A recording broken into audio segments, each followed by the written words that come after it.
Bienvenidos, aquí estamos en reunión presencial y también saludamos a todos que están en campus online. Damos gracias a Dios por cada uno de ustedes.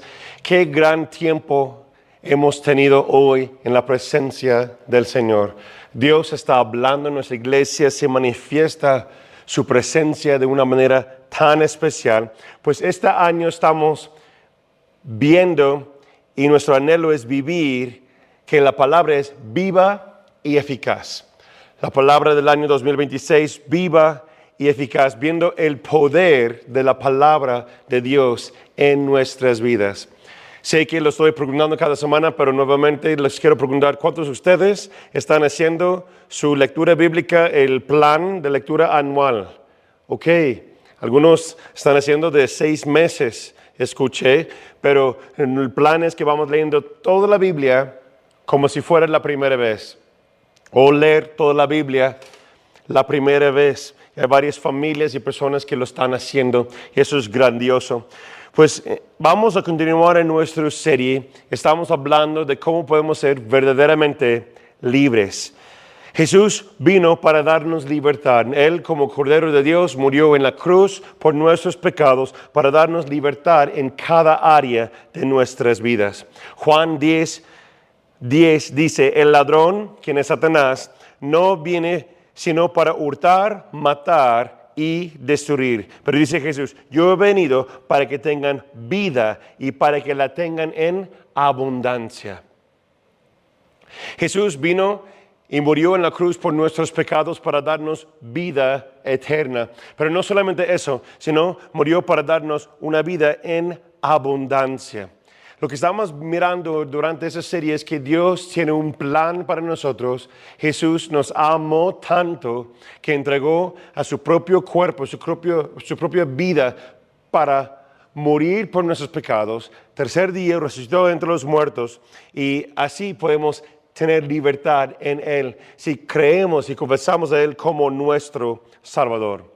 La semana pasada hablamos de las mentalidades que nos atrapan a vivir en el desierto. El pueblo de Israel fueron liberados en Éxodo, libres de Egipto, que representa la esclavitud, que representa el pecado. Pero aún así, aún con esas mentalidades, aún cargado con el pecado, indiferencia, quejas contra Dios, dice la Escritura que Dios los amó. Dios proveyó un cordero, un sacrificio perfecto para nosotros, para los demás. Nos recuerda lo que dice Pablo, Romanos 5, versículo 8, dice, siendo pecadores, Cristo murió por nosotros. No somos tan diferentes que el pueblo de Israel. Eso es la manifestación de la gracia de Dios. Acompáñame a Éxodo, vamos a estar viendo varios versículos ahí. Y empieza a buscar capítulo 16. Pero antes de llegar a eso, necesitamos entender el concepto de la gracia. Gracia, ¿qué es? Definición bíblica, por el diccionario bíblico, es el favor, amor y la bondad inmerecido de Dios. Es otorgado libremente, dado a la humanidad. Ofrecido no basado en méritos u obras humanas, sino a través de su amor y carácter generoso. No es por obras que tú y yo podemos ser salvos, sino es por la gracia de Dios. No es por obras para que nadie se jacte en cuestión de la salvación. Es por la gracia y el amor de Dios. La buena voluntad de Dios dado al pecador, que no lo merece porque es culpable.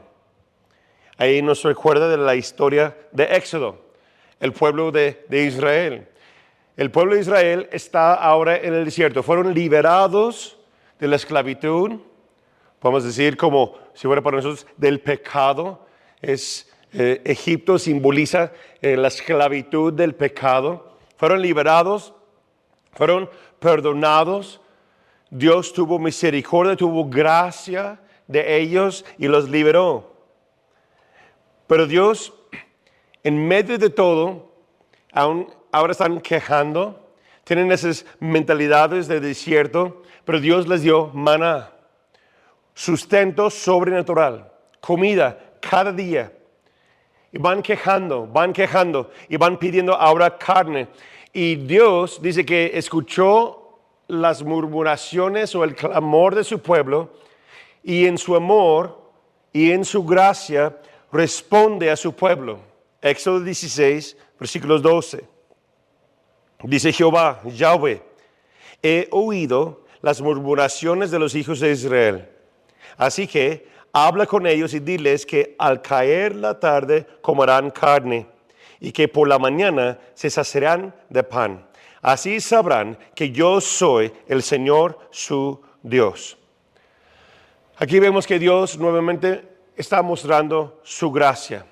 Proveyó maná, sustento, envió codornices, incluso les dio agua.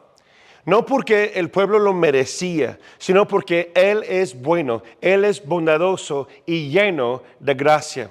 Lo importante aquí es entender que esa provisión no era un sustento, el plan de esa provisión, ese sustento no era para vivir así para siempre.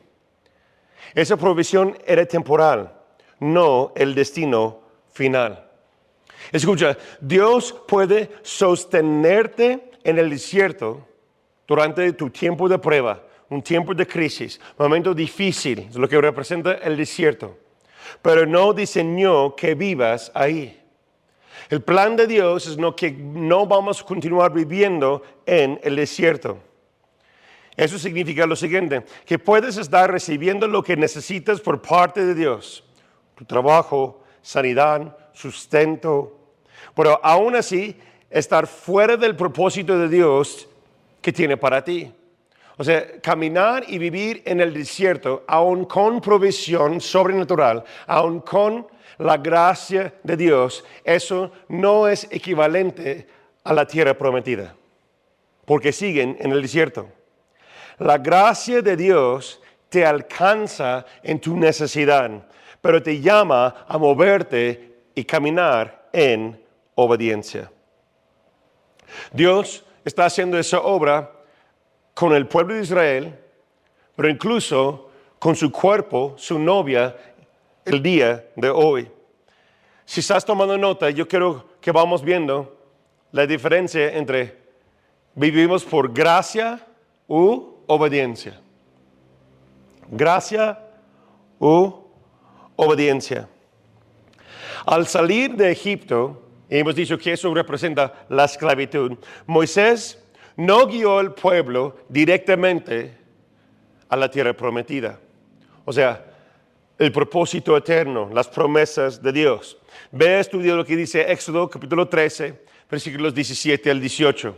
Hay otro tema ahí que podemos enfocarnos, pero por el tiempo solamente lo voy a mencionar. Que dice que rodearon por otro camino. Porque hubo los filisteos, hubo gigantes en la tierra, en esa zona. Entonces, si van directo ahí, pues es probable que van a tener amenazas de guerra. El pueblo es débil, entonces ahí se ve la gracia de Dios. No los llevó por el camino más difícil. Los llevó por rodear por otro camino para que no tienen tantas confrontaciones. Pero antes que llegamos a ese versículo, tengo una pregunta para cada uno de nosotros. ¿La gracia de Dios es suficiente para una vida en abundancia? Lo repito, ¿es la gracia suficiente para una vida en abundancia? Incluso, creo que muchos me contestarán y dicen que sí. Y muchos de nuestro argumento, nuestra teología puede estar basado en 2 Corintios 12, versículo 9. Dice, basta mi gracia porque mi poder se perfecciona en la debilidad. Pero les invito a tomar un paso, una mini jornada conmigo, a unos pasos más profundos. Yo quiero y someto a su consideración lo siguiente, que la gracia no es suficiente si no te lleva al lugar que Dios ha preparado para ti. Así como en el desierto, el maná, los codornices, no se comparan a la tierra que fluye con leche y miel, ¿verdad que no? hablando del terreno, hablando de las promesas y la provisión de Dios, el terreno físico para el pueblo de Israel. Y está hablando espiritualmente hoy para nosotros, que Dios ha preparado para sus hijos, para su pueblo, para nosotros. Dios tiene algo preparado, un propósito, destino, que lo llamo propósito eterno, un llamado, un emprendimiento, un matrimonio, una vida, un propósito eterno en lo cual que tú fuiste creado para ese propósito, para alcanzar durante esta vida en la tierra. Entonces Dios te preparó esa tierra prometida, esa promesa que tiene para ti, que tiene para mí. Entonces la pregunta ¿es suficiente la gracia para alcanzar y vivir en esa vida en abundancia? Es que tenemos que entender que la condición de la gracia es la obediencia. Acompáñenme a Santiago, capítulo 2, versículos 22 al 24. Dice, ¿no ves que la fe de Abraham actuó juntamente con sus obras y que su fe se perfeccionó por las obras? Versículo 24. Como pueden ver, podemos ser justificados por las obras y no solamente por la fe. Como un ejemplo, les quiero preguntarles lo siguiente. ¿Temes obedecer a Dios en algo por temor que te falte? ¿Hay algo que Dios te llamó a hacer? No sé, ofrendar, diezmar, ser generoso, compartir tu fe con alguien más, predicar el evangelio, invitar a alguien a la iglesia, asistir a un grupo, no sé, activarte en un ministerio en la iglesia, pero hay algo que te prohíbe para hacerlo, un temor. La gracia de Dios te ha salvado, la gracia de Dios te da provisión, tienes sustento en tu casa, estás caminando, asistes a la iglesia, estás escuchando la palabra de Dios, estás buscando a Dios incluso, pero en medio de esa trayectoria de la vida, la gracia está ahí presente en tu vida, pero hay algo que te hace falta. Un paso más. Y es por eso la pregunta, ¿temes obedecer a Dios en algo, en una área de tu vida, por temor de lo que te falte? Si lo hago, no lo hago, a lo mejor no puedo hacerlo, hay algo que te impide hacerlo. Bueno, quiero decirlo lo siguiente, el reflejo de tu respuesta a esta pregunta manifiesta una mentalidad de desierto o la de una promesa. ¿Qué te guíe? ¿En qué área estás viviendo en tu vida? ¿Bajo gracia u obediencia? Aquí es donde vemos el raíz de la obediencia. Queremos salir de la esclavitud y damos gracias por la gracia de Dios y la provisión de Dios. Pero hay algo más. La raíz de la obediencia. Salir de la esclavitud por la gracia y caminamos con la provisión de Dios, ¿o hay algo más? ¿Hay algo más para nosotros? Les invito que regresamos a Éxodo 33, 14 al 16, y vamos a enfocar en versículo 15. Estudie esos versículos, 14 al 16. Dice Dios Jehová, mi presencia irá contigo y te haré descansar. Moisés está en el monte Sinaí, está hablando con Dios, está pidiendo que Él lo va guiando. Y dice la promesa de Dios que mi presencia, la provisión de Dios, su presencia irá contigo y te haré descansar.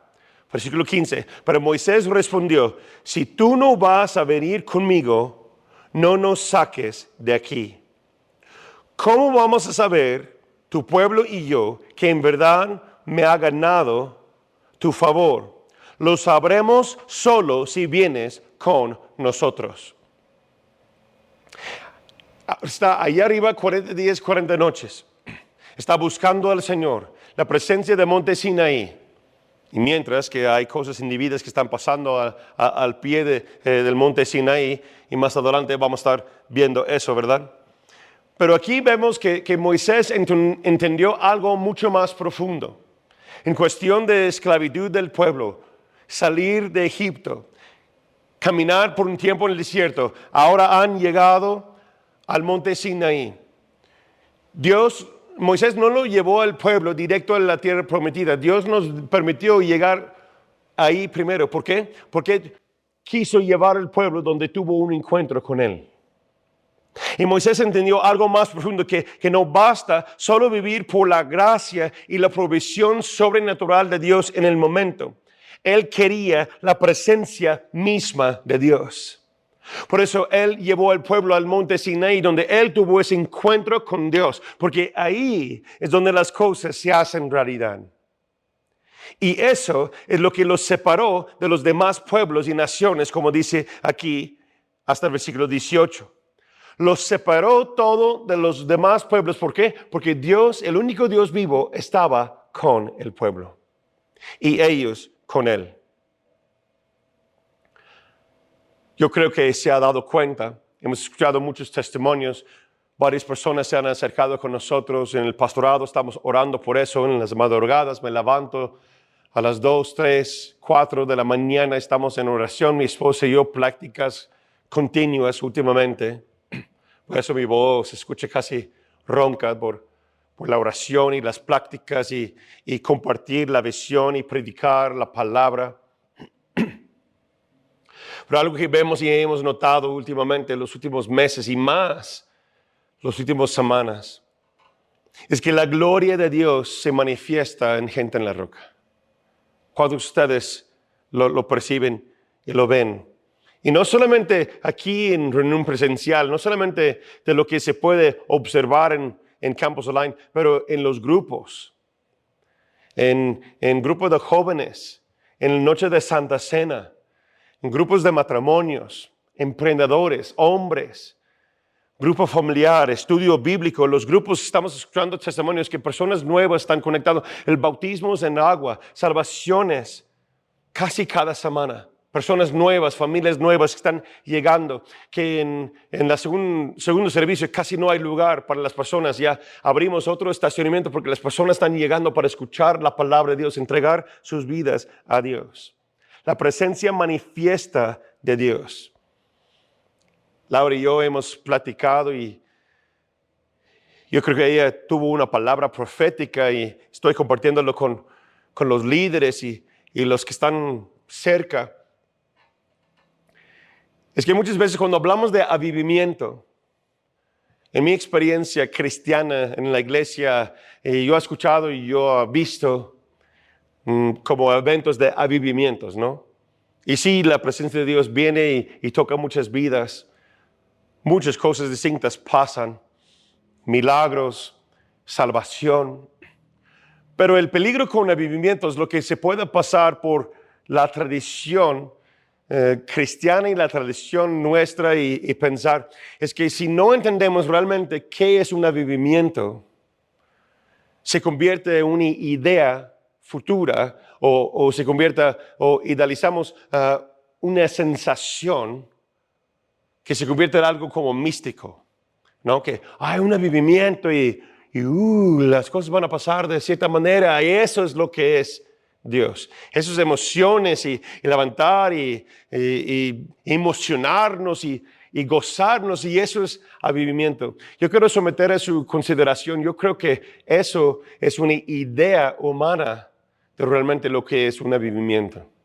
La palabra profética, lo que estábamos hablando Laura y yo y lo que vino a su corazón y compartió conmigo era la situación de Jesús mirando el pueblo de Jerusalén. Espero que conozcan la historia, no tengo tiempo para leerlo, pero dice que estaba observando y Jerusalén no recibió, los judíos no recibió el Mesías, la llegada del Mesías.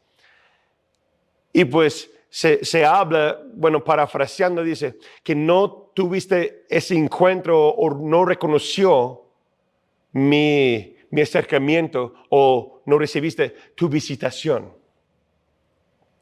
Entonces, lo que no queremos que pase es que estamos pensando que un avivamiento, que esa emoción de lo que estamos mirando, que un día va a convertir en algo y no reconocemos la visitación del Mesías, la salvación del Señor en el presente, en el momento. Entonces, por eso intencionalmente estamos reconociendo, dice la palabra de Dios, dice en Proverbios, que reconoce el Señor en tus caminos, reconócelo y Él te muestra la visión, Él te endereza tus sendas, ¿verdad? Entonces no queremos pensar que, pues sería glorioso un día que cuando tenemos otra iglesia o plantamos otras cosas, abrimos más grupos, que algo distinto va a pasar. No, está pasando. Y déjame decirles, en mi opinión, mi observación de gran movimientos históricos del mover de Dios, si estudias el gran despertar, el primero, y segundo el gran despertar de los frutos, lo que siempre pasa en un avivamiento verdadero, es cuando las personas primero reciben salvación y después la purificación viene a la iglesia. Se destapa, se revela cosas que estaban tal vez escondidos, pecados ocultos, situaciones distintas, mentalidades erróneas, y se va revelando, manifestando la gloria de Dios, la presencia de Dios, ese avivamiento de lo que una vez estaba muerto, escondido, apartado, pero Dios lo abre para que nosotros podamos ser purificados por Él, su presencia, para que nosotros podemos ahora caminar en Él y se manifiesta aún más su gloria. La purificación, la santidad.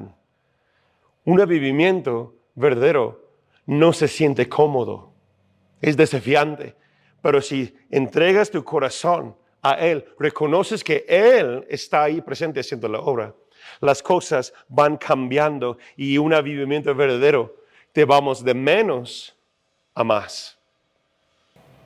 Es donde vemos que la gracia y amor de Dios, el sacrificio de Jesús te salva, pero la presencia de Dios te transforma. Les pregunto, ¿quieres solo lo que Dios te puede dar o quieres Dios mismo? Eso es lo que Moisés quiso impartir al pueblo de Israel.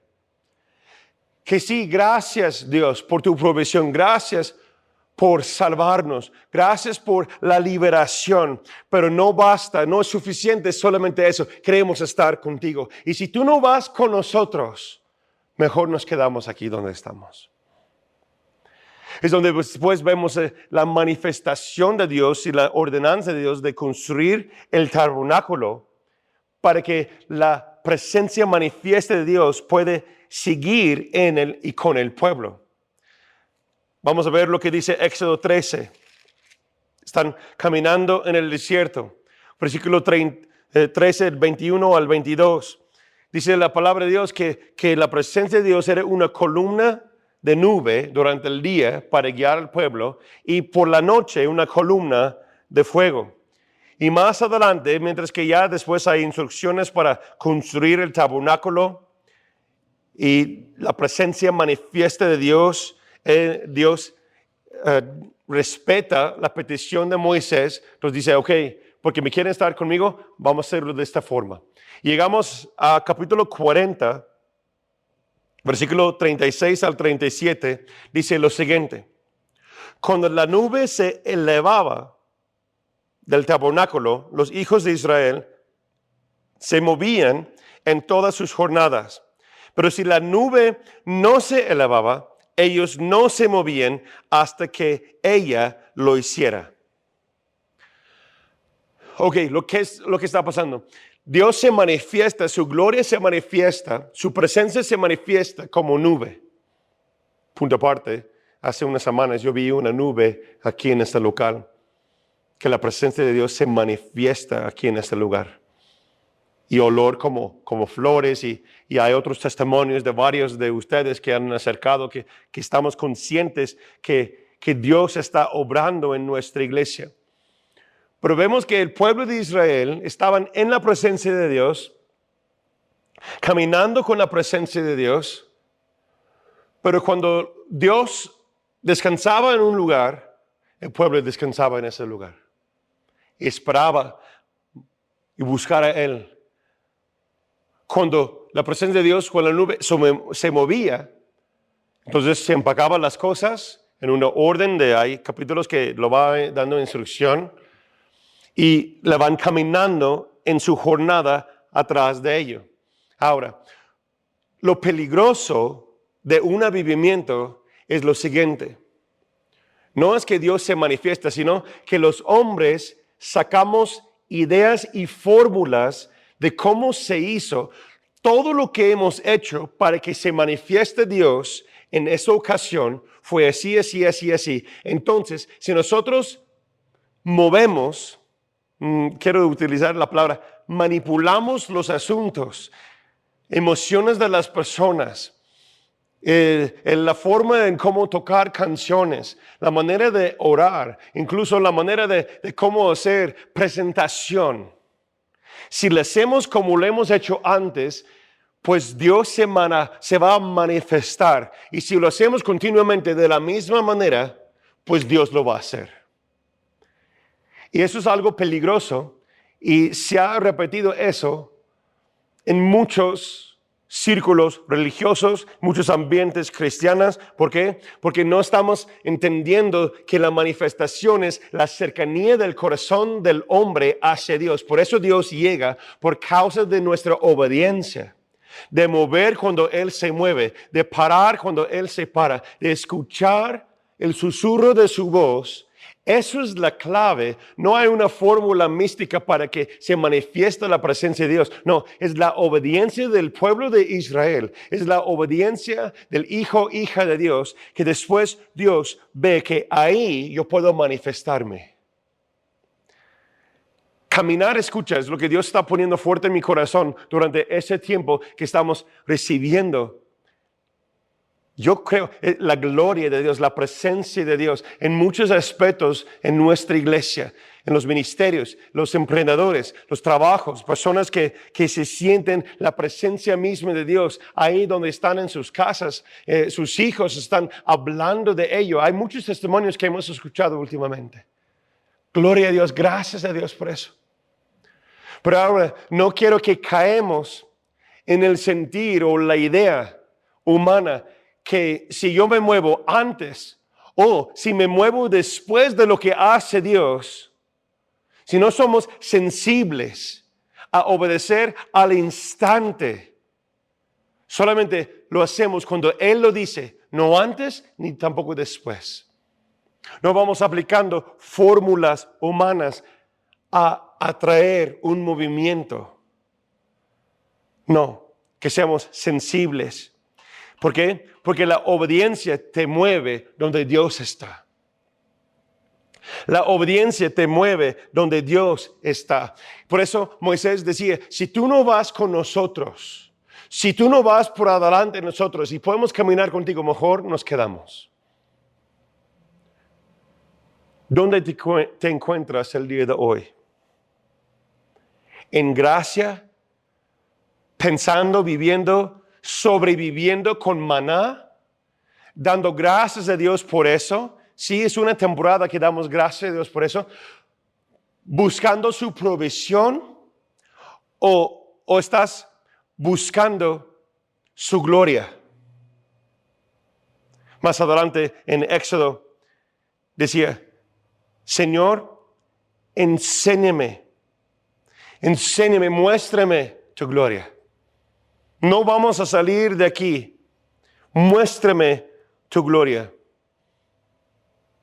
En mi experiencia, en mi observación, muchos cristianos reconocen su estado de pobreza espiritual.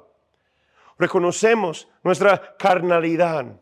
Reconocemos que somos pecadores, pero no hacemos mucho al respecto. Recibimos de Dios, recibimos su gracia, tenemos cierta sanidad, cierta provisión. Dios nos ayuda y nos saca de los apuros, ¿no? Yo le llamo Dios de aspirina. Tomamos Dios de aspirina, secamos, venimos a la iglesia y decimos, gracias Dios. Ay, gracias Dios. Un alivio, una curita que nos ayudó, ¿verdad? Nos salvó. Gracias Dios que tú ya lo hiciste en este momento. Pero yo te pregunto el día de hoy, ¿estás viviendo con esa mentalidad de buscar a Dios por causa de la gracia y quedamos viviendo en el desierto por voluntad propia? Aún así, la gracia los cubrirá, llevándonos de creer, llevándonos de caminar con Dios. Pero lo peligroso es que llegamos a creer que estamos bien con Dios. Que recibir la gracia de Dios nos hace entender o llegar a creer en nuestro orgullo de decir, pues tengo provisión, Dios está sanando, Dios está obrando en mi vida, entonces estoy bien. Pero los propósitos de Dios, los propósitos eternos de Dios no están en el desierto, sino en la tierra prometida. ¿Y cómo podemos llegar a la tierra prometida? Es la obediencia que nos lleva a experimentar la bendición de Dios. Lo he dicho antes y lo repito. Una cosa es vivir por la gracia de Dios. Es otra cosa recibir bendición de Dios. ¿Qué es la bendición de Dios? El favor completo de Dios. Y eso solamente llega a los obedientes. Jesús mismo dijo, son mis amigos si obedecen mis mandamientos. Abraham llegó a ser amigo de Dios. Moisés llegó a ser y hablaba con él cara a cara como un amigo de Dios. ¿Por qué? Porque él obedeció cualquier costo. Abraham llevó su propio hijo al altar. Cualquier costo. No estoy aquí para recibir de tus manos, Señor. Yo estoy aquí para buscar tu rostro. Escucha, la obediencia no es religión. Es responder al mover de Dios. Cuando Él se mueve, cuando Él habla, cuando Él te dice, respondes instantáneamente. Si la nube se mueve y tú no, te quedas sin la manifestación de Dios. Mi anhelo para nuestra iglesia, mi anhelo para ti como matrimonio, como familia, mi anhelo para ti como individuo, es que puedes seguir recibiendo la bendición de Dios, la manifestación de su gloria. Está palpable, se manifiesta en nuestras casas, en nuestros grupos, en nuestra iglesia. Pero para que esta manifestación, para que la nube, la presencia de Dios sigue manifestando, que estamos unánimes juntos, como dice en Hechos, obedeciendo la palabra, que esa palabra es viva y eficaz, penetra en nuestro corazón, habla en nuestro oído espiritual, nos hace recordar de las cosas que no hemos hecho bien, no para avergonzarnos, sino para purificarnos. Entonces, ¿a cuánto tú y yo vamos caminando en obediencia? Que la nube se mueve. Entonces, instantáneamente escuchamos, prestamos atención, reconocemos su presencia en medio de nosotros. Cuando Él dice, cuando Él manda, cuando Él pide, cuando Él se manifiesta y se mueve, nosotros movemos. Y así la gloria de Dios va a seguir presente en nuestras casas, en nuestras familias, en nuestra iglesia. Su presencia no se queda donde hay comodidad, pero se manifiesta donde hay obediencia. ¿Sí me explico? ¿Están conmigo? Nos ponemos de pie, por favor. La pregunta para nosotros, en conclusión, es lo siguiente. ¿Cuál es el propósito por el cual Dios te rescató? La siguiente pregunta es lo siguiente. ¿Tu vida refleja eso o no? ¿Vives conforme a la gracia de Dios? ¿La provisión sobrenatural de Dios? ¿El amor de Dios? Que es bueno, no está mal que lo haces, pero no debemos quedarnos solamente ahí. Dios rescató al pueblo de Israel de su esclavitud, de su pecado, por su amor, por su gracia. Entregó su propio Hijo por la liberación de nuestros pecados, por el perdón de nuestros pecados, pero su sacrificio no solamente fue para eso, sino para que puedas ser verdaderamente libres. Jesús no te salvó para que sobrevives con maná. Fuiste llamado a obedecer y caminar, vivir en su gloria, en su presencia, en su propósito. ¿Y cómo lo vamos a hacer? A través de la obediencia, de decir, Señor, aquí estoy. Tu siervo escucha, obedecemos y caminamos. Regresamos a nuestro versículo clave, Juan 10:10. Jesús dice, yo he venido para darte vida eterna. Nos salvó por gracia, pero también, no solamente eso, una vida en abundancia. La abundancia es la manifestación de la gloria y la presencia de Dios. Buscamos a su rostro, no solamente sus manos. Y decimos, gracias Jesús por visitarnos el día de hoy. No queremos perder el tiempo de tu visitación. ¿Están conmigo, iglesia? Vamos a reconocer que Él está presente, Él está salvando, Él está sanando, Él tuvo y tiene misericordia, tiene gracia sobre nosotros. Pero no vamos a quedarnos solamente ahí, comiendo maná. Vamos a caminar hacia la tierra prometida. Vamos a romper esas cadenas. Vamos a renovar nuestras mentes, nuestros corazones por medio de la palabra de Dios. Y vamos a obedecer y caminar junto con Él. Cuando Él se mueve, nosotros movemos. Y vamos a ver la gloria de Dios. Sigue y continúe. Y vamos a llevar y verlo más y más en nuestras familias, en nuestras casas, en nuestras empresas, en nuestra iglesia, en nuestra ciudad. Oramos y decimos, gracias Jesús. Gracias Señor por lo que has hecho, lo que estás haciendo y todo lo que vas a hacer. Reconocemos, Señor, damos gracias por lo que has hecho, pero reconocemos que algunas veces que hemos dado lugar, que dice que basta solamente tu gracia y por eso es suficiente. Pero hoy reconocemos eso, Señor. Renueve nuestras mentes, lleva nuestro corazón a la obediencia, para que tú puedas bendecir a tu pueblo. Podemos caminar en esa vida que sobreabunde, que está por encima de cualquier otra cosa. Manifiéstate, Señor, guíenos. Gracias, Jesús, por lo que estás haciendo. En el nombre precioso de Cristo Jesús oramos, decimos, amén, amén. Que Dios te bendiga. Nos vemos próxima semana.